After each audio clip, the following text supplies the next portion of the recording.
我穿成了霸总文学里的 NPC， 我不甘堕落，想尽一切办法捞金。男主开房，我卖套；女主胃疼，我卖药。我赚得盆满钵满，但女主看我的眼神却越来越不对劲。剧情开始朝着失控的方向发展，见情况不妙，准备跑路，女主却红着眼圈拦住我。你忍心看着我嫁给别人吗？我穿输了，穿成了霸总文学里的卖花小贩。按照剧情，我把花卖给男主，然后男主向女主表白，我任务就完成了。但是傻逼作者一点常识都没有，在写字楼下卖花，鬼才买。那帮人一天忙得脚打后脑勺，哪有闲情逸致买花？于是我卖起了烤肠，还别说，生意嘎嘎好。深蓝集团的工作时间是早9晚6，下午3、4点正是又困又乏的时间。我拿出手机在公司群里问：“我要买杯咖啡，有人要带一杯吗？”大家纷纷报名。每这时我会补充一句：“烤肠要吗？嘎嘎好吃。”这话说完，直接订单接到手软。我拧开煤气罐，左手倒油，右手切花刀，一次20根，快出残影。第二批烤肠出炉，我从小吃车下面掏出镁瓶，250毫升开水3包速溶，是一杯浓郁咖啡的诀窍。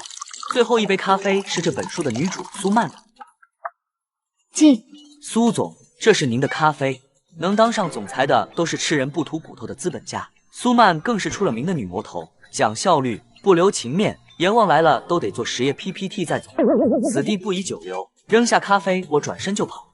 等等，我僵硬转身搓了搓手。苏总有事。他身材高挑，目光犀利，抱着手臂往前半步，王霸之气扑面而来。你是哪个部门的？我脑门上蹭的一下就冒汗了，只能湖州销售部的。我卧底在公司群3个月都没被发现，难道今天要阴沟里翻船？他微微挑眉。你叫什么名字？赵大强。这名字也太随意了，像楼下卖茶叶蛋大叔用的。卖茶叶蛋大叔叫李大国，那才是我的真同事。销售部人太杂，能看着眼熟的基本都是机灵又上进的。恭喜你成功赢得了我的注意。苏曼拿起电话说了些什么，一个穿着职业装的年轻女孩将我带到会客间。这是合同，你看一下，如果没问题，左下角把名字签一下。什么情况？我烤肠卖得好好的，干嘛上你们这儿当牛马？霸总都这么霸道吗？我堂堂一个烤肠销冠，你在乎你们这仨瓜俩枣？我靠在沙发上，语气轻蔑。给你们总裁当助理，1个月能给多少？试用2万，转正2万5。我菊花一紧，瞳孔地震。多少？8000。男主顾白脸上写满了不可思议。什么花这么贵？还有你一个卖烤肠的，为什么会卖花？我这是高定，懂不懂？阿拉比卡高山种野生玫瑰。顾白被忽悠得一愣一愣的。阿拉比卡，那不是咖啡吗？这你就外行了吧？我这个玫瑰就散发着淡淡的咖啡味，不信你闻。顾白疑惑的点了点头。的确有股淡淡的咖啡味，但烤肠味似乎更大一些。这本来是给袁总准备的，要不是人家临时有事，也轮不到你。今天让你占便宜了。顾白看了看手表，现在这个时间花店早关门了，只好将信将疑的付款。送走这个大冤种，我直接收摊，单笔利润7920，开心，又是充实的一天。第二天一早，我精神抖擞的去上班，路过茶水间，听见大伙在议论，新来一个关系户，而且是总裁私底下养的小白脸。我几乎和整个集团的人都混了个脸熟，他们根本不避我很自然的融入他们的话题。总裁还好这口呢？假不了，人是传出来的。小王压低了声音，一副神神秘秘的样子。昨天顾氏集团的顾柏刚跟他表白，他第2天就招了个小白脸当助理，这操作真是绝了。等等，助理！我眼角狂抖，这他妈说的不就是我吗？一提到顾柏，他们就犯了花痴。顾总多好啊，年轻有为，长得还帅。对呀，几个年纪小的女孩眉头微蹙，纷纷为顾柏鸣不平。我拎着大水壶刚踏入总裁办公室，身后那帮人马上就沸腾了。今天苏曼没在，只有那束玫瑰在老板桌上持续释放着烤肠气息。我进屋第一件事就是先插上8万瓦的户外电源，一想到可以用公司的电开一整晚空调，我就感觉这班上的又赚了。我玩了一天的带薪斗地主，但心情却差极了，因为大伙都不买我的烤肠了。我在群里发了5遍接龙，竟没一个人报名。显然，同样是牛马，此刻我已经被划入了另一个阵营。下午6点，闹钟一响。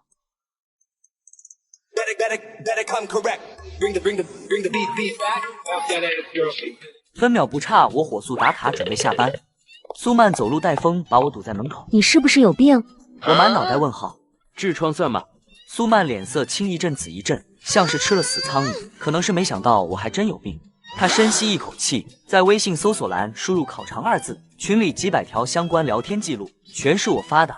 天天问有没有人吃烤肠，没人回你了，你还发上群接龙了。你这辈子是没吃过烤肠，你现在的职位是总裁助理，不是跑腿的。末了，他还不忘补充了一句：本以为你头脑灵活，没想到是个酒囊饭袋。酒囊饭袋，骂谁呢？我这小暴脾气能受这个？我拉住他的手腕就往外走，他嗔怒：干什么？公司员工纷纷侧目，可是他力气没有我大，完全没有招架之力。我将他带到公司楼下，现在没人了，说吧，你想干什么？他俏脸微红，语气也柔了下来，估计是怕我撕票吧。开火、倒油、切刀花、烤肠，一气呵成。我捏了一小撮食盐，手指微微一颤，盐粒划过我的小臂，在手肘处如同细雨般纷纷扬扬地洒落在烤肠上。没想到吧？你以为我在跑腿，实际烤肠摊主才是我的隐藏身份。正值下班之际，深蓝集团的员工三三两两的从写字楼内走了出来。苏曼单手掩面，快别烤了。我熟练地将烤肠翻面。那哪行？上班前和下班后是销量最好的2个时间段。我给你1000，这些香肠我全买了，行吗？可以。我立马关火，在苏曼错愕的目光中拿出大暖壶，开始冲咖啡。给你2000，咖啡也别弄了。得嘞。一路狂奔，小吃车被我推得直冒火星子。剩下的烤肠放冰箱里冻上，明天还能。您好，这是您的果盘。苏曼抬头看见穿着暗红色烫花小马甲的我，一口鸡尾酒直接喷了出来。赵大强，你是吃错药了吗？我不是刚转给你2000吗？我嘿嘿一笑，亮出工作证。别乱说，我可是金牌员工哟。赶快把衣服脱了，这里有不少熟人，被他们看见了，还以为我克扣员工工资。苏曼无奈拿出手机让我自己输，他看起来心情不太好，自己一个人喝着闷酒。我给自己转了500之后，就识趣的退了。领了。2个小时后，地下停车场再次见面。苏总，咱们又见面了。苏曼娇躯一颤，一顿一顿的抬起头，酒气都醒了3分。赵大强，你到底还有多少兼职是我不知道的？我笑而不语。一路很顺畅，车子停在星河湾地下车位，我扶他下车，一低头正对上他对弈。哇靠，原来这么有料！仅仅是瞄了一眼，就开始心神不宁。他将手搭在我的肩上，不知有意还是无意，不断在我耳边吹气，搞得我老脸一红一血火，直直朝着小腹窜去。我偷偷在自己腰上狠拧了一下。起步价50 3.51公里，共计102.5，都是熟人，给我200就行，微信还是现金？苏曼面色绯红，目光朦胧。不跟我上去坐坐吗？我大手一挥，义正言辞，那是额外的价钱。苏曼扑哧一下笑了出来，随手给我转过来1万。支付宝到账1万元。我哆哆嗦嗦的按下确认键。苏总，这不好吧？我还是处男。苏曼笑骂：想得美，赶紧滚蛋，车直接开走，明天上班扔公司就行。那你明天开什么？苏曼一顿，满脸疑惑。我又不是就这一台车。好吧，你们都有钱，就我苦哈哈的干代驾。苏曼坐在会议室，一言不发，面色冷得能结出霜。销售总监唾沫横飞，指着各位销售经理的鼻子咆哮：门口拴个狗都知道看家护院，你们呢？瞎了！公司大客户让人家抢走了都不知道。还有3天时间，3天不把客户抢回来，都给我卷铺盖滚蛋！我手指翻飞，把他的话一句不差的整理成会议记录。门口拴个狗。不知何时，销售总监出现在我身后。谁教你这么做会议记录的？有没有点脑子？哎我次，你又不是我领导，装什么大尾巴狼？不等我反驳，苏曼已率先开口：你在教我的人做事。苏曼抬眸看他，神色冷冷。销售总监浑身一颤，和颜悦色的哈下腰：苏总您误会了，我一时没控制住情绪，实在抱歉。3天，记住你说的时间，3天搞不定，我让你第一个滚蛋。苏曼情绪稳定的不像话，但每个字如同重磅炸弹。销售总监满头大汗，所有人都直挺挺的坐着，倒吸一口凉气。散会。众人散去，我看着眼前的会议记录，忍不住感叹：这会开的一点营养都没有，2句话能概括的东西，非要扯一堆没用的。他是家族那些老东西的人，他这是在故意给我使绊子，阻止我成为公司继承人。这个客户很重要吗？很重要，我很可能为此丢掉继承人的资格。听到这话，我不禁菊花一紧。如果苏曼下台了，那我月薪2万5的工作岂不是也没了？我帮你。我直视着苏曼的眼睛，一字一顿。苏曼挑眉一笑，就你，你就等着看好戏吧，小客户难念。当大伙被要求3天内必须挽回客户后，第1天整个销售部忙得不可开交。第2天，少部分人仍然在想办法补救。第3天，大伙干脆破罐子破摔，直接躺平。下午3点，本应该是客户在兴隆集团签订合同的时候，他们却满头大汗地跟在我身后。在众人诧异的目光中，我将一行人带到了总裁办公室，他们当场签订了合同。整个过程10分钟不到，销售总监憋得满脸通红，眼珠上都是血丝。他们来干嘛？他们不是应该在兴隆集团吗？他们来签合同呀，和咱们公司合作你不高兴呀？他擦了擦冷汗，能和咱们公司合作，我肯定是高兴的。只是续签合同应该是找我才对呀，怎么去了总裁办公室？不是续签，是重新签订新合同哦。我在他油乎乎的脸上捏了捏，不过捏完我就反悔了，又在他肩膀上蹭了蹭手。他脸色比猪肝还难看，嘴张了半天没发出声音。此刻正应了那句哑巴吃黄连，有苦说不出。他是那些老东西的枪，本想以自毁的方式扳倒苏曼，如今偷鸡不成蚀把米，丢了客户的锅他要背，重新签订合同的功劳却与他无关。他肥大的身躯像被抽走了魂，跌跌撞撞地靠坐在桌子上，文件散落一地。他那一直以来精细打理的地中海发型此刻也乱了。此地不宜久留，我拉着苏曼就跑。我偷偷看了一眼苏曼，大庭广众之下再一次被我拉着手腕，他不但没怒，反而在笑。前脚刚踏出写字楼，就看见身后兴隆集团的人气势汹汹地往公司里冲。公司楼下的人越聚越多，看这架势，兴隆集团这是倾巢而出了。刚开始他们只是在楼下叫嚣，可随着几个屁股焦黄的人加入战场，战况变成了械斗、拖把、水桶、皮鞋，能用的都用上。战况愈演愈烈，最后不知道谁搞来了一桶大粪，械斗升级成奋斗，那场面被伤害最深的就是我公司的销售总监，不光要承受物理伤害，还要承受魔法攻击。这老小子跪坐在地，满脸是粪，头发都薅掉了。各位爷爷，不是我，真不是我。矛头指向他，也在预料之内。这么肥的客户，他不可能免费送给兴隆集团，估计这老小子也是没少在人家那边拿好处。如今客户临时倒戈，兴隆集团被反将一军，这股邪火肯定要拿他撒气。一顿王八拳过后，我们可怜的销售总监假牙都被打掉了，此刻倒在粪汤子中，哭得一抽一抽的。你到底干了什么？他们这么大火气？苏曼上下打量着我，像审犯人似的。也没干什么，前一天晚上我偷偷在他们公司的桶装水里加了点泻药，把厕所门锁了。保安和保洁被买通后，今天集体罢工了。很快群里便开始有人分享视频。我劝你最好别看，这视频奈沃尔。苏曼疑惑地点开视频，不过点完他就后悔了。桌上的咖啡和甜品再未动过一口。视频拍摄地点是会议室，合作谈到一半，砰的一声，兴隆公司的业务经理直接现场喷粪，离着最近的客户被吓得人仰马翻。业务经理打响第1枪后，众人纷纷响应，砰砰砰，响声不断。每响一声，就有一朵金色花朵在一名员工裤子上绽放，一时间遍地开花，哀嚎遍野。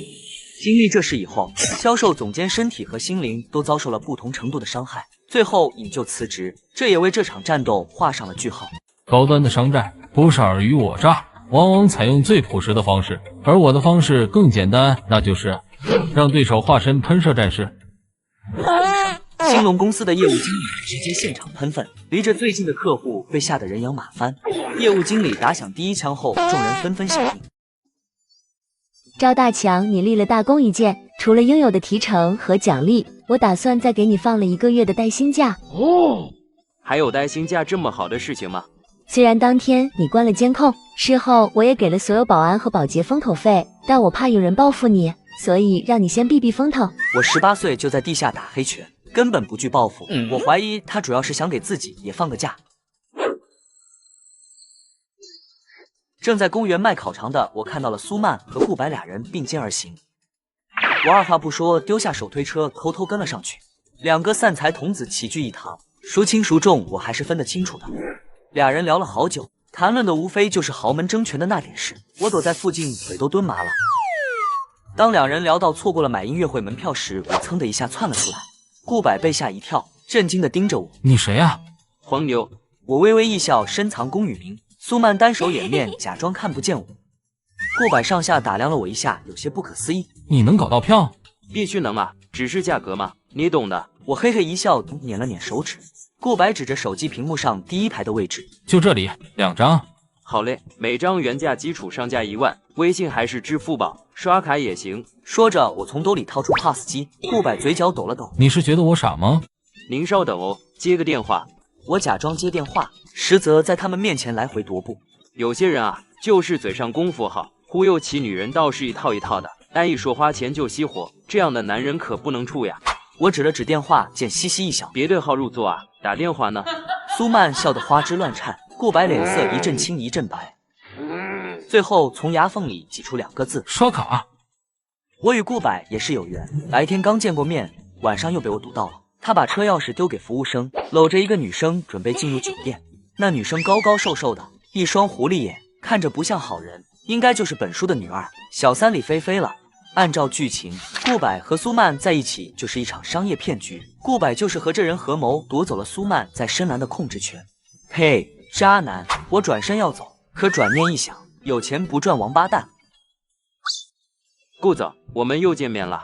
看到是我，顾柏几乎是条件反射向后退了半步。你这个人怎么阴魂不散呢？李菲菲上下打量着我，面露鄙夷。哥哥，这是你的朋友？我可没有这样的朋友。李菲菲露出轻蔑的笑。我就说嘛，哥哥怎么会有这样的朋友？这人一副穷酸相。他说话我就当放屁了，赚钱要紧。我嘿嘿一笑，把顾柏拉到一旁。我有样东西你肯定喜欢。真的？顾柏挑了挑眉，示意李菲菲先上去。可是李菲菲抱着他的胳膊，像个狗皮膏药，怎么说都不撒手。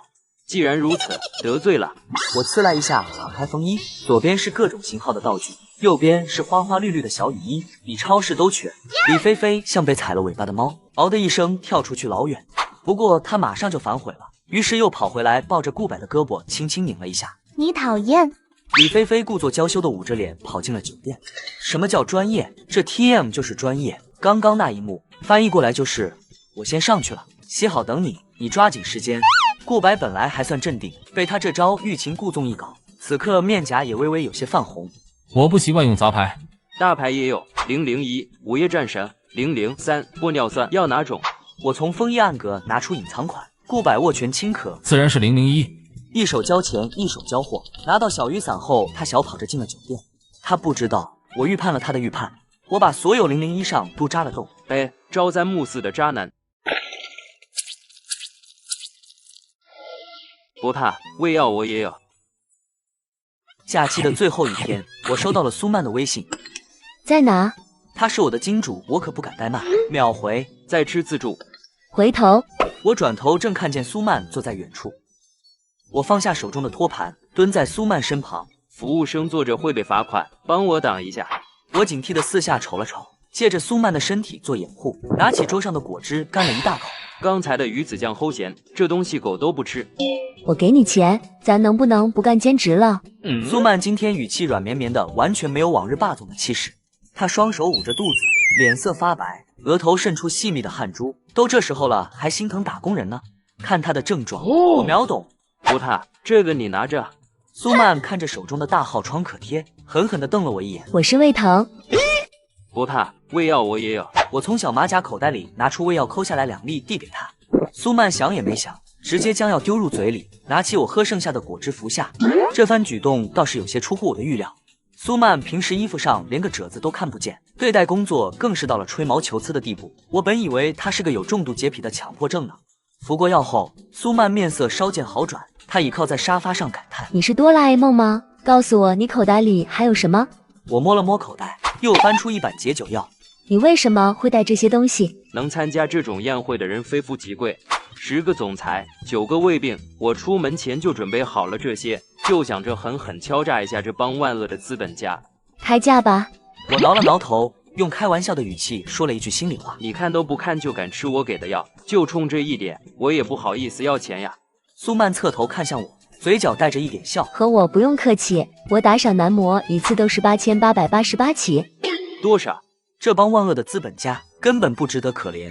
我拿起苏曼的手机，熟练的给自己转账，转了一个8888，觉得不解气，又转了一个。我早晚把你转成穷光蛋。我掏出手机确认键还没按下去，手腕却突然被苏曼抓住。你给我备注是什么？那语气恢复了熟悉的笔，我不由得虎躯一震，菊花一紧。苏曼瞪了我一眼，掏出手机拨打电话。2秒后，我手机屏幕上再次出现“女魔头”3个字，我脑门上的汗唰的一下就流了下来。你听我狡辩，解释。他暴毙冷哼，我倒是要听听你怎么解释。这个女是美女的意思。魔是说你拥有魔鬼般的身材，头就很好理解了，头子、头目、领头人嘛。我偷看了苏曼一眼，她竟然在抿嘴偷笑，我心中顿时松了一口气。她是金主，我可得罪不起。饿了吧？请你吃饭。说着，苏曼把宾利的车钥匙丢了过来。好家伙，上次是库里南，这次是宾利，你们这些资本家的钱都是大风刮来的吗？我站在苏曼家的冰箱前，陷入了沉思。说好的请我吃饭，饭呢？空荡荡的冰箱里除了2瓶酒，啥也没有。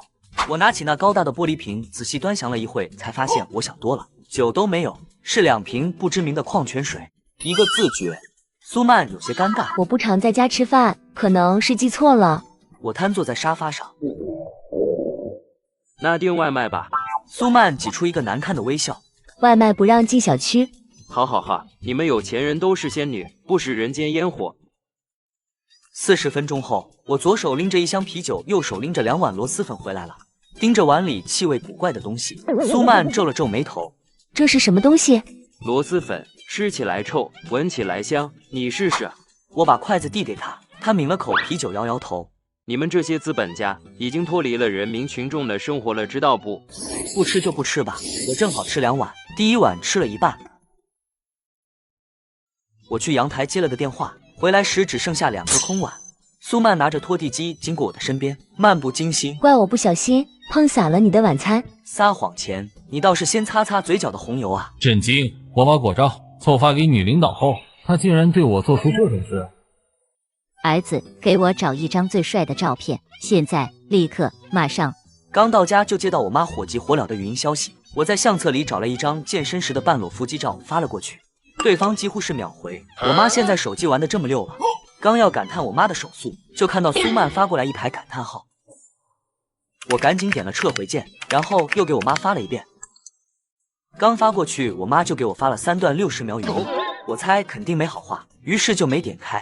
我妈见我不回复，一个语音通话就呼了过来。我深吸了一口气，刚按下接听键。你是不是脑子有病？我让你发最帅的照片，你给我发了个什么玩意？6块腹肌，这还不够帅？我总不能发裸照啊！你是长了个狗脑子吗？你张阿姨要给你介绍对象，第一印象很重要。你发张光膀子照片成何体统？你是街溜子吗？那我该发什么样的？1寸照有没有？我把自己工牌上的工作照发了过去，我妈这才满意的挂断通话。第2天午休刚吃完饭，我妈一个视频通话就打了过来。我问你，你张阿姨给你介绍的那个柳如烟，你为啥不通过人家的好友申请？我偷瞄了苏曼一眼，压低声音：妈，我现在还没准备好。什么叫没准备好？你小学那个二狗子，人家孩子都能打酱油了，你能不能争口气？多大了还不结婚？你想让老赵家绝后啊？咱家又不是啥名门望族。我随便嘟囔了一句，我妈一听直接急了：哎，你个小兔崽子！儿子呀，别跟你妈置气，你听爸说一句。这俩人一个唱红脸，一个唱白脸，殊途同归，我早就习惯了。爸，你别说了，我家还不行吗？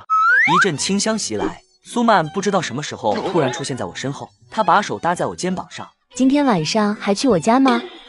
说话不能说一半啊！我去你家不就吃了个螺蛳粉吗？我刚想解释，却被他狠狠掐一下。视频那边被这突如其来的一幕硬控了3秒，随后我妈兴奋尖叫：“老头子，你快过来！”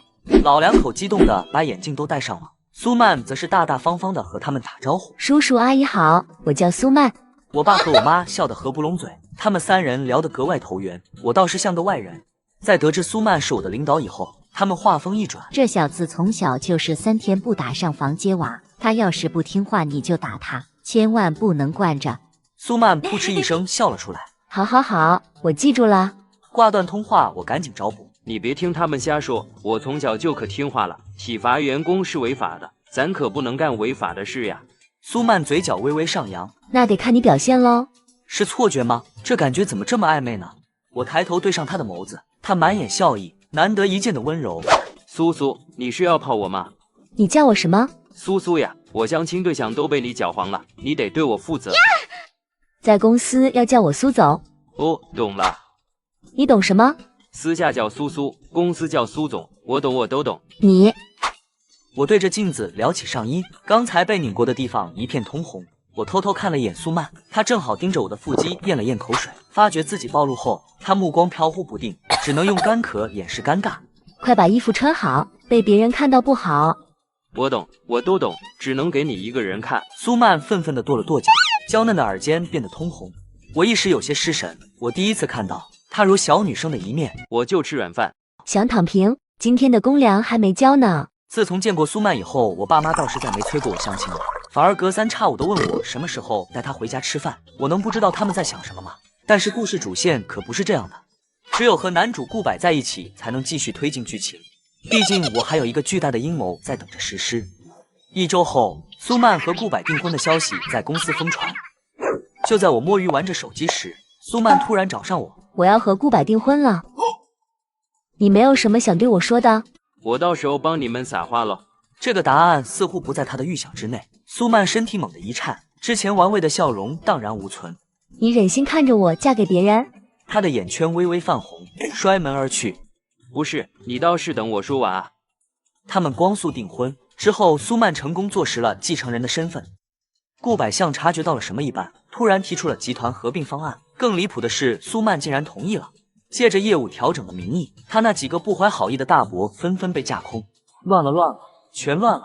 苏曼不接我电话，不回我微信，再这么搞下去，不用小三出手，苏曼在深蓝的控制权就先没了。顾柏上任仪式上，我拿着一沓他和小三的照片，高呼：“这人是渣男，我有证据。”人群如烧热的油锅里溅进去一滴水，噼里啪啦炸开了锅。顾柏气势汹汹地朝我奔来。本来我给他准备了一个仙人跳的局，可突然之间一切计划都被打乱了。我只好拿出照片鱼死网破，就算不能拉你下马，也要狠狠恶心他。我一副欠揍的表情。你碰我一下试试。我就碰你，怎么了？我往地顺势上一躺，眼皮一翻，直接给大伙表演了个原地去世。旁边我找的托儿跪倒在地，发出杀猪般的嚎叫：“杀人啦！杀人啦 ！”MD 先讹点，然后再起来恶心你。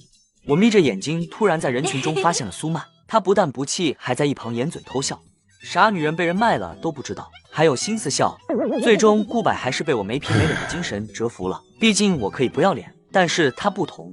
20万医药费一到账，我原地复活，拿着照片继续卖力吆喝：“走一走，瞧一瞧，一对狗男女的。”话未说完，我被苏曼拽了出去。你就没什么想对我说的？你糊涂呀！集团合的方案你都敢签？我不想听这个。我跟你讲，顾柏这小子最不是东西，你现在不找机会搞掉他，以后等他权力越来越大，就没办法收场了。这个也不想听。我叹了口气，早就发现你对我图谋不轨了。好在有钱，以后我养你。苏曼嘴角都压不住了，看来这才是他想要的答案。一切尘埃落定，我和苏曼在一起了。现在我们俩都没了工作，于是打算在老家多住几天。我妈是个朴实的农村人，只是最近我妈表现得越来越反常。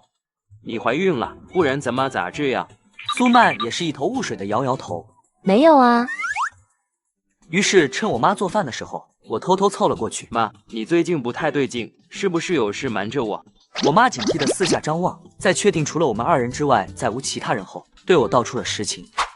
我看瑞士风景特漂亮，咱们去瑞士玩玩。去呗。我看网上说现在到了非洲动物大迁徙的时候了，要不咱们随便把非洲也去了。去呗。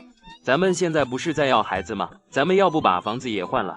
这次苏曼刷抖音的手顿了一下。我星河湾那套1000多平还不够。大平层嘛，肯定不如别墅。如果换个别墅以后，孩子还能多亲近大自然，以后养个大狗，再种点水果。有道理，我那套大平层就给咱爸妈住吧，他们这套房子也该换了。哎，苏曼好像想到了什么，放下手机。你小子在套路我是不是？他即便不当总裁了，依旧霸气侧漏。我不敢撒谎，只能如实招来。我妈擦桌子的时候不小心看到了银行发来的短信，你银行卡里有9位数。苏曼把手机丢给我，我一数不是9位数，是10位数。我把公司卖给了顾柏，为了保证顺利进行，我们才给大伙演了一出戏。本来没这么急，但是他女友意外怀孕了，等着转正，所以只能把计划提前了。那的确挺意外的。所有人家里菲菲压根就不是小三，也没人说他是小三啊。我和顾柏演这出戏还是他想出来的。公司搞丢了本身就挺上火了，我怕伤了他的自尊心，从未问过存款的事。如今看来，该伤自尊心的是我才对。即便这么努力，还没他存款零头多。我躺平了，以后啥也不干了，我就吃软饭。想躺平？今天的公粮还没交呢。我瞳孔地震。不是，昨天不是才交过吗？以后一天一交。我哭。这不是没搬硬家吗？万恶的资本家。